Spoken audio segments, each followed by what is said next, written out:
Assalamualaikum warahmatullahi wabarakatuh. Kenalkan, nama saya Maria Nagita Tria Vanessa. Nama saya Celi Deborah Panjaitan.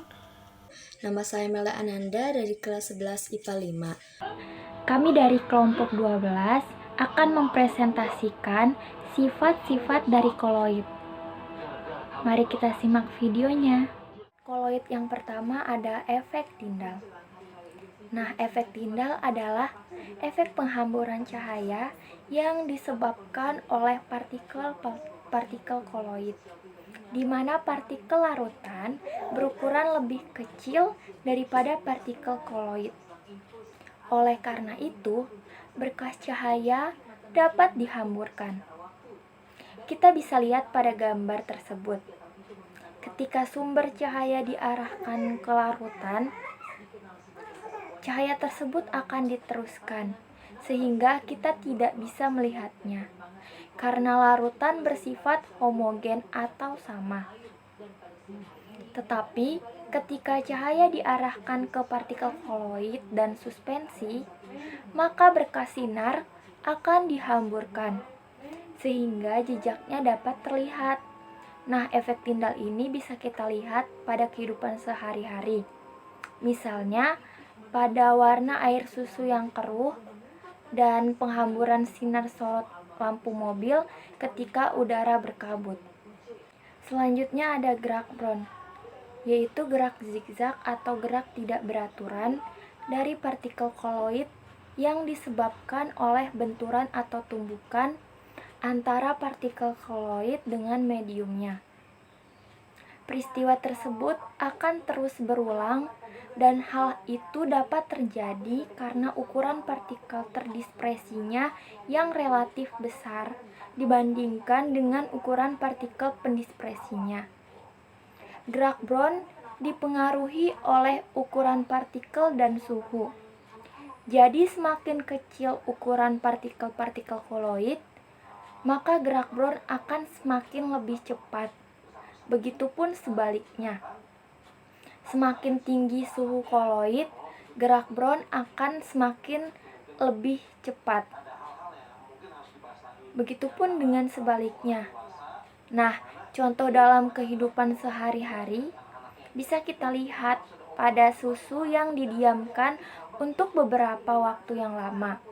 Maka, susu tersebut tidak akan didapati endapan. Selanjutnya ada elektroforesis, yaitu peristiwa bergeraknya partikel koloid ke elektrode positif ataupun negatif karena pengaruh medan listrik. Nah, koloid bermuatan negatif akan bergerak ke elektrode positif, sedangkan koloid yang bermuatan positif akan bergerak ke elektrode negatif. Contoh dalam kehidupan sehari-hari yaitu pada penyaring debu pada cerobong asap pabrik. Absorpsi adalah peristiwa penyerapan ion pada permukaan partikel koloid. Kemampuan menyerap disebabkan karena adanya tegangan permukaan koloid yang cukup tinggi, sehingga jika ada partikel spesies yang menempel akan cenderung dipertahankan pada permukaannya. Contoh, penyembuhan sakit perut oleh serbuk karbon, pemutihan gula tebu, pewarna tekstil, dan penjernihan air. ClVOH3 netral dalam air akan mengadopsi ion positif kation sehingga menjadi bermuatan positif. ClAs2S3 netral akan mengadopsi ion negatif anion sehingga menjadi bermuatan negatif. Koagulasi adalah peristiwa penggumpalan partikel koloid sehingga fase terdispersi terpisah dari medium. Pendispersinya ada beberapa hal yang menyebabkan koloid penggumpal, yaitu pemanasan, penambahan elektrolit, pencampuran dua elektrolit yang berbeda muatan. Contoh proses-proses yang memanfaatkan sifat koagulasi dari kiloid. A. Pengolahan karet dari bahan mentahnya latex dengan koagulan berupa asam format. B. Proses penjernihan air dengan menambahkan tawas. C. Penggumbalan susu yang basi dan telur yang direbus hingga membeku. Dialisis merupakan proses pemisahan kiloid dari ion-ion pengotornya. Dialisis ini dilakukan dengan cara mengalirkan cairan melalui membran semipermeabel yang berfungsi sebagai penyaring. Contoh 1. Proses pemisahan hasil metabolisme dari darah oleh ginjal. 2. Untuk memisahkan tepung tapioka dari ion cyanida. Koloid liofil. Koloid liofil adalah suatu koloid yang fase terdispersinya dapat menarik medium pendispersi yang berupa cairan akibat adanya gaya van der Waals atau ikatan hidrogen. Contohnya itu ada deterjen, agar-agar, sabun, gelatin, kanji, dan protein. Koloid liofob.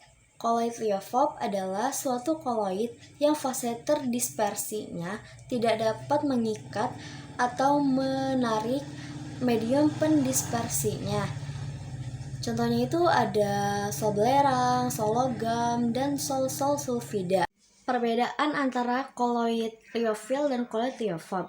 Kalau koloid liofil perbedaannya 1. Stabil, 2. Terdiri dari zat organik, 3. Kekentalannya tinggi, 4. Sukar diendapkan dengan penambahan zat elektrolit, 5. Kurang menunjukkan gerak Brown, 6.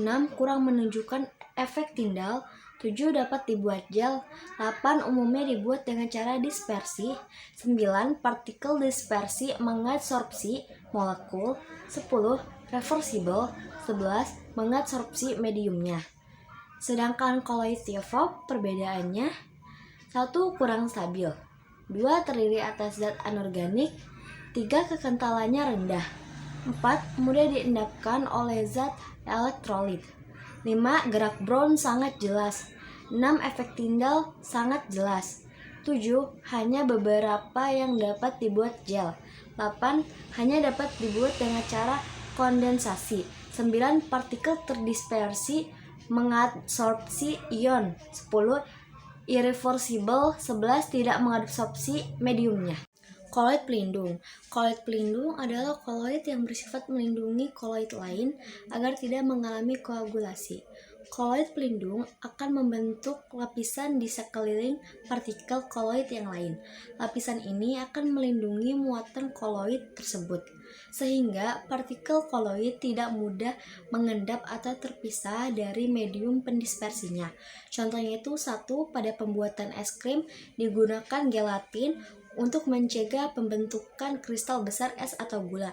2. Zat-zat pengemulsi, sabun dan deterjen. 3. Butiran-butiran halus air dalam margarin distabilkan dengan lecitin. 4. Partikel-partikel karbon dalam tinta dilindungi dengan larutan gom. Nah teman-teman, kita punya contoh soal. Soalnya itu, sifat-sifat berikut menunjukkan sifat koloid kecuali A. Dapat lolos dari kertas saring, B. Menghamburkan berkas cahaya, C. Dapat mengabsorpsi, D. Menunjukkan gerak Brown, dan E. Dapat bersifat hidrofob atau hidrofil. Ayo teman-teman jawab dulu, nanti ada pembahasannya. Nah, untuk teman-teman yang jawabannya itu A, itu benar banget ya. Alasannya itu karena koloid hanya dapat disaring dengan penyaring ultra. Dan option B sampai D itu merupakan sifat-sifat koloid, ada gerak Brown, efek Tyndall, elektroforesis, adsorpsi, koagulasi, dialisis, dan koloid liofil dan liofob.